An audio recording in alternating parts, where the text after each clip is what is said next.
Life isn't graded fairly. School is the only place you will ever be where the rules are completely written down, applied to everyone equally, and enforced by someone with no personal stake in the outcome. Enjoy that in hindsight because it never happens again. In the real world, there is no rubric. Two people can do identical work and walk away with completely different outcomes based on who they know, who likes them, and whether the decision maker was in a good mood that morning. Raw intelligence and effort are factors, but they're rarely the deciding ones. What actually makes a difference in most workplaces is something school never once prepared you for: office politics. Who gets in front of the right people? Who says what their boss wants to hear? Who takes credit for wins and distances themselves from anything that goes wrong? None of that shows up on a performance review, but all of it determines who gets promoted. It may be unfair, but that's just how subjective environments work. When there is no answer key, personal relationships fill in the blank. The sooner you accept that the game has unwritten rules, the sooner you can actually learn to play it. Success makes people resent you. At some point, you'll do everything right, hit a goal you worked hard for, and notice that the people around you seem a little less warm than they were before. You'll wonder what you did wrong, and the answer is nothing. In school, outperforming your peers gets you praised. Teachers hold you up as an example. Turns out, adulthood is slightly more complicated than that. When you succeed in the real world, you don't just succeed, you become a mirror. The people around you who've been telling themselves that they'll get to it eventually now have to look at someone who actually did. That's uncomfortable, and uncomfortable people do not always respond graciously. This doesn't mean you should shrink yourself to keep others feeling good. It means you should stop expecting applause from everyone and start identifying the people who are genuinely rooting for you. The goal is not to be liked less. The goal is to stop being surprised when you are. Nobody cares about your passion. There was probably a moment in high school when a well-meaning guidance counselor sat across from you and said something like, "Just follow your passion." That advice has probably aged about as well as most things from your teenage years. The market doesn't pay for passion. It pays for solutions. Specifically, it pays for your ability to solve a problem that someone else has and cannot or does not want to solve themselves. If your passion happens to overlap with a problem people will pay to have fixed, you're in great shape. If it doesn't, you just have an expensive hobby. This isn't an argument against doing work you care about. It's an argument against treating passion as a business plan. People who build sustainable careers and businesses do not start by asking what they love. They start by asking what people need, what they are reasonably good at, and whether there is money sitting at the intersection of those two things. Passion can follow competence. It often does, but it's a terrible compass to start with, and nobody in the market will care that you had one.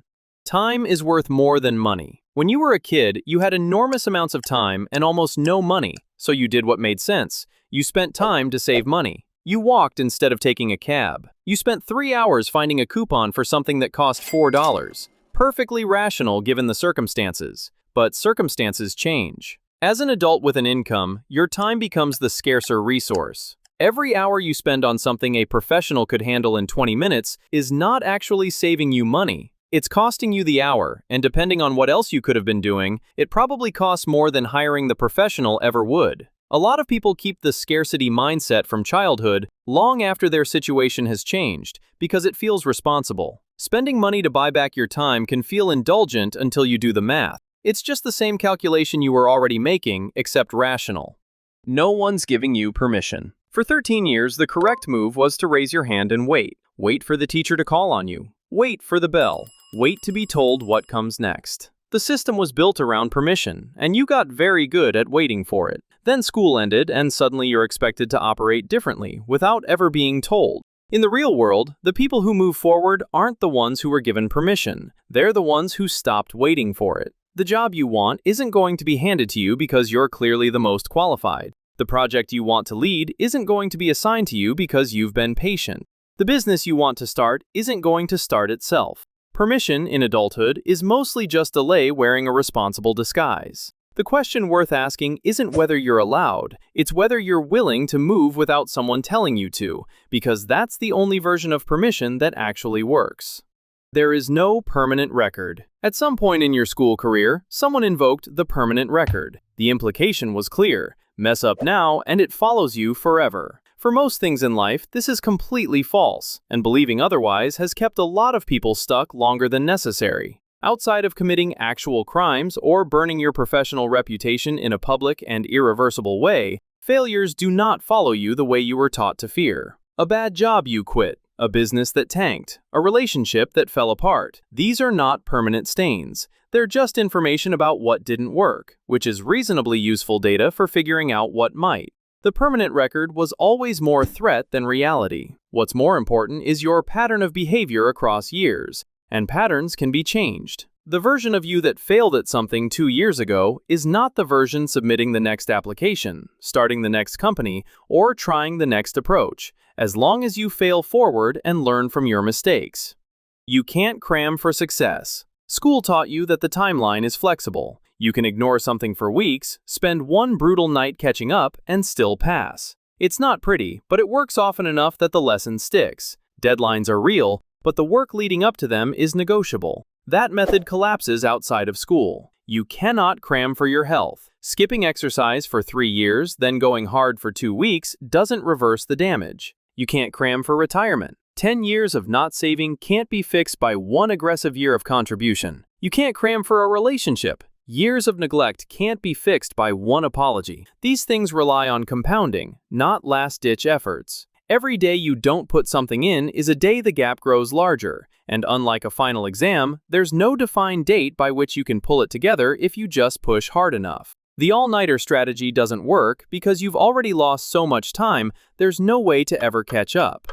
Being well-rounded is overrated. School is structured around your weaknesses. Bad at math, extra tutoring, struggling in English, remedial reading. The goal is to bring everyone up to a minimum standard. Anything below that gets flagged as a problem to fix. The real world is structured almost entirely around your strengths, specifically your most extreme ones. The people the market pays the most are not the ones who are pretty good at a lot of things. They're the ones who are exceptional at one thing, or at a very specific combination of things that almost nobody else has. Depth gets compensated. Breadth is much harder to sell. Your weaknesses, in most cases, are not what will hold you back. They're just the things you should stop spending your best hours on. Hire around them, delegate them, or simply accept them and put your energy into becoming genuinely exceptional at the thing you are already best at. Nobody built a career on being adequately fine at everything. It's probably been attempted, but it does not make for a great case study. You can't lose your cool. In school, if you cried in the middle of a disagreement or raised your voice during a conflict, an adult stepped in, mediated, and factored in the emotional context. There was room for feelings in the resolution. That room essentially disappears in professional life. Whoever loses their composure first in a workplace conflict does not get sympathy points for how they were feeling. They just lose the argument. And often, they lose more than that. The promotion, the respect of the room, the benefit of the doubt the next time something goes sideways. The actual merits of their position become almost impossible to evaluate once the emotional reaction is the most memorable thing about the exchange. This is not about suppressing how you feel. It's about recognizing that the moment you let the feeling drive the response, you hand the other person a significant advantage. Staying composed isn't a personality trait. It's a skill, and it's one of the most important ones to have if you want to be taken seriously as an adult.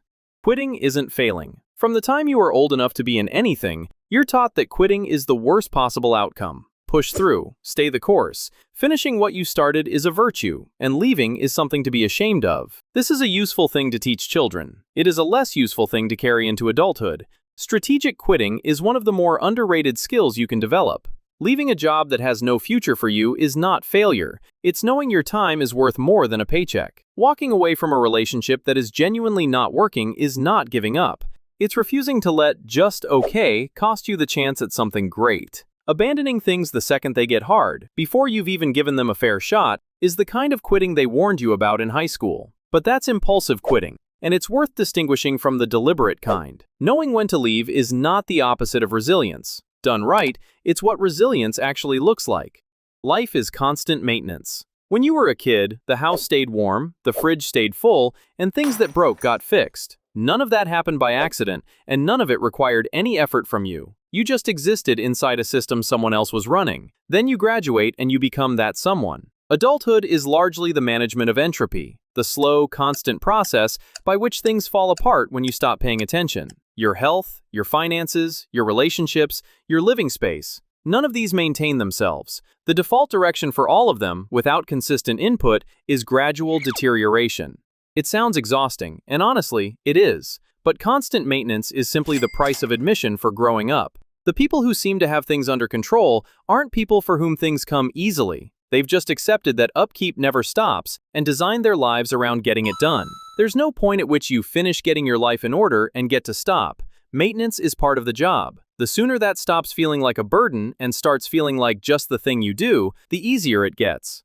Nobody cares. In school, every awkward moment felt permanent. You said something stupid in front of the class in third period and spent the rest of the day convinced everyone was still thinking about it. Some of them probably were. You were all in the same room with nothing else to focus on. Adults have way too much else going on. By the time you are self-consciously replaying something you said at a work meeting, the people who were there have already moved on to their own version of the same exercise. The thing you're convinced was humiliating barely registered for anyone else, because everyone else is the main character of their own story, dealing with their own list of things they said that did not land. The hyper-awareness school gave you was always a function of the environment, not the reality. In a room where everyone is stuck together and social hierarchy is the primary drama, every move matters. In the rest of life, people are genuinely too preoccupied with their own insecurities to even notice yours. That's one of the better things about growing up. You finally realize the audience you were so terrified of wasn't watching you at all.